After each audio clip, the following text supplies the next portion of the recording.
Hey everyone, welcome back. Ready to push the boundaries of what we think we know. Always up for a challenge, especially when it comes to something as essential and puzzling as consciousness. I like your thinking. And speaking of puzzling, I don't think we could tackle this topic without bringing in David Chalmers and his book, The Conscious Mind. A classic for a reason, right? Yeah. It's one of those books that every time you come back to it, you discover something new. Absolutely. I mean, Chalmers comes right out the gate with this line: consciousness is both so fundamental and so ill understood. And I have to say, I felt that. Did you ever feel that, like deep down? Oh, completely. It's almost like we're living it every second, Yeah. right? But trying to actually explain it, define it, it's slippery. It really is. It's like, imagine trying to explain what seeing the color blue is like to someone who's been blind since birth. How do you even begin to put that into words? Exactly. It's inherently subjective, and that's a lot of what makes it so tricky. Chalmers calls this the hard problem of consciousness, that feeling of what it's like to have an experience rather than just the mechanics of it. Ah, okay. So that's the hard problem. But then he talks about these easy problems too, though I'm guessing they're not exactly a piece of cake either, huh? Right. Easy is relative. Yeah. But basically, these are the questions about how the brain functions, like how it processes information, how it controls behavior, how we learn, things like that. And don't get me wrong, these are incredibly complex areas of study. Oh, absolutely. So it's more like figuring out all the gears and mechanisms of a clock. Intricate, but solvable, at least in theory. Whereas the hard problem is more like, why is there even time in the first place? Now you're getting it. No matter how well we map out those neural pathways, there's still this gap. Yeah. Why does it feel like something to be us? Why isn't it all just darkness inside, even with all that activity? Right. It's like that part in the book where he talks about listening to music. We can study the sound waves, understand how our ears and brains process them, maybe even pinpoint the exact neurons that fire when we hear a particular melody. Yep, we can see all that happening, but that doesn't explain the emotional response. The chills you get down your spine when you hear a certain song. That feeling of being transported back to a specific memory. Exactly. That's the mystery, right? The thing that keeps us coming back to this question of consciousness. It's like we're trying to crack the code of this ultimate puzzle box sitting right between our ears. I love that analogy. And what makes Chalmers' book so compelling is that he addresses it head on. He even says he wrote it for those who feel the problem in their bones. Yeah. You know, it's not just an intellectual exercise, it's something deeply personal. Totally. Have you ever had one of those moments where you just stopped and thought, whoa, I'm experiencing consciousness right now, like becoming aware of your own awareness? Oh, all the time. Yeah. It's a weird, almost dizzying feeling. Right. But it makes you realize just how strange and amazing this whole thing is. So we've been going pretty deep on just how mysterious this thing we call consciousness is. But I gotta ask, where does science even fit into all of this? I mean, can our current methods, all our fancy brain scanners and experiments, can they really crack the code of something as subjective as experience? That's the million-dollar question. Yeah. Right. And I think Chalmers does a really good job of acknowledging that tension. Like, he's not anti-science at all. If anything, he seems super impressed with what neuroscience is doing. Yeah, totally. But at the same time, he seems to be hinting that there's a point where our current tools, maybe even our current ways of thinking, kind of hit a wall. Exactly. It's like, imagine you're trying to explain the feeling of riding a roller coaster, Yeah. but all you can talk about is the physics. Like, you can describe the g-forces, the acceleration, the momentum. But that wouldn't come close to capturing the actual experience, right? The feeling of your stomach dropping, the wind in your hair. Exactly. And maybe it's the same with the brain.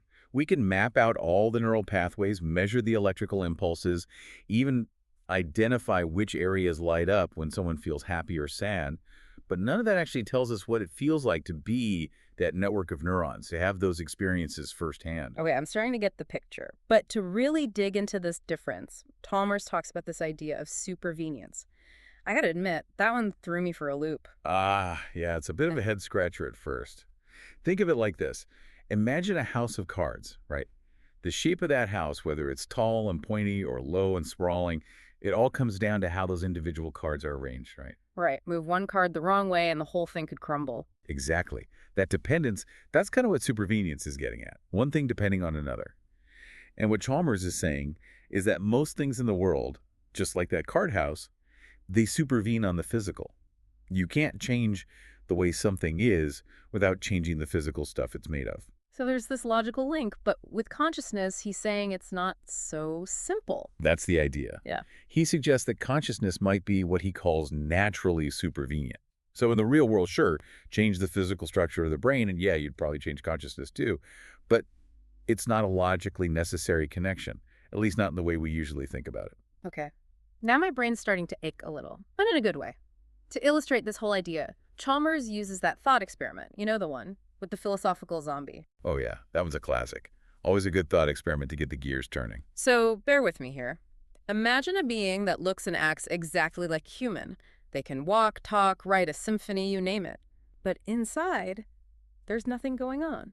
No feelings, no experiences. It's like a super realistic robot just going through the motions. And that's the real kicker.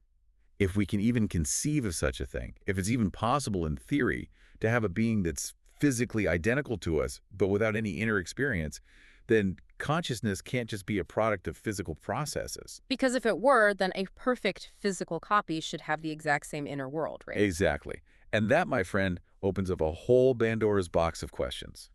If this zombie scenario is even remotely possible, then what's missing?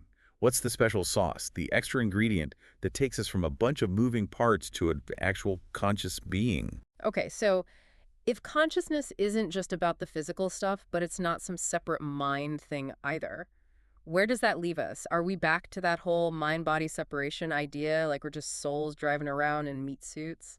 It's a common thought for sure, Yeah. but Chalmers is pretty clear that he doesn't buy into substance dualism.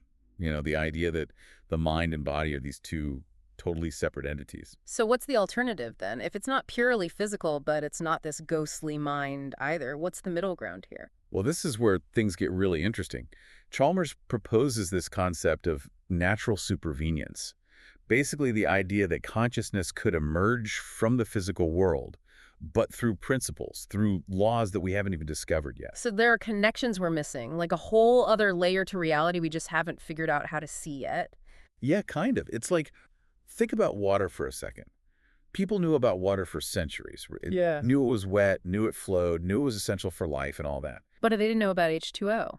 Exactly. They had no clue about the actual molecular structure, the underlying thing that gave water all those properties. So are we saying we're missing the H2O of consciousness? Like there's this hidden structure that makes it all possible, but we just haven't found the right microscope to see it yet. That's a really compelling way to put it. Maybe there's this whole hidden connection between the physical stuff of our brains and the actual experience of being conscious. Yep. Sort of consciousness code that we haven't cracked. Okay, now that's both exciting and kind of terrifying at the same time. But how do we even begin to look for this code? Where do we even start? Well, Chalmers uses a bunch of thought experiments to try to kind of poke at this connection, see if we can get a better grasp on it. One that really blew my mind was this idea of fading, or sometimes he calls it dancing, qualia. Imagine if you could, like, replace your neurons one by one with tiny, functionally identical silicon chips. So like a brain upgrade, but done gradually, piece by piece. Exactly. The big question is, as you're swapping out these pieces, would your conscious experience gradually fade away? Mhm. Or would there be a point where it just shuts off, like flipping a switch? And if it did fade, would you even notice it happening? Now that is a mind bender. It makes you wonder what's more important, the actual physical stuff of the brain or the way it's all organized? Like, is it more about the matter or the pattern? Right.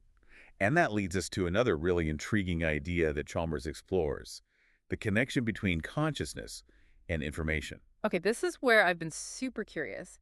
Is he saying that consciousness just is information? Like it's all just ones and zeros in the end? It's a bit more nuanced than that. It's not the information itself is conscious, but rather that there might be a super deep connection there. He uses this example of a thermostat. Wait, hold on. How does a thermostat have consciousness? Well, obviously it's very simple, but a thermostat does in a sense know whether it's hot or cold, right? Mhm. It has that information and it acts based on it. Turns on the heat, the AC, whatever. It's basic information processing. But Chalmers suggests this could be like the most rudimentary form of experience. So what everything that processes information, even just a little bit, has at least a tiny flicker of experience. Like my phone right now is having a phone experience. It's a wild thought, isn't it? But that's what makes these thought experiments so powerful. They push us to really examine our assumptions about what experience even means. Maybe it's not just this human thing. Maybe there's a whole spectrum of experience out there, all these different flavors, based on the complexity and the type of information being processed. Wow, okay. This deep dive has given me way more to think about than I expected. It feels like we've only just scratched the surface of this whole consciousness thing, really. And that's the beauty of it, right? Is the ultimate frontier, this inner space. But the more we're willing to grapple with these big questions, explore all these different angles, the more we start to see the world and maybe even ourselves in a whole new light. Couldn't have said it better myself. It's definitely given me a lot to chew on. And I hope it's got you thinking too out there in listener land. We'd love to hear your thoughts. What blew your mind? What still got you puzzled? Hit us up on social media and let's keep this conversation going. And until next time, happy exploring.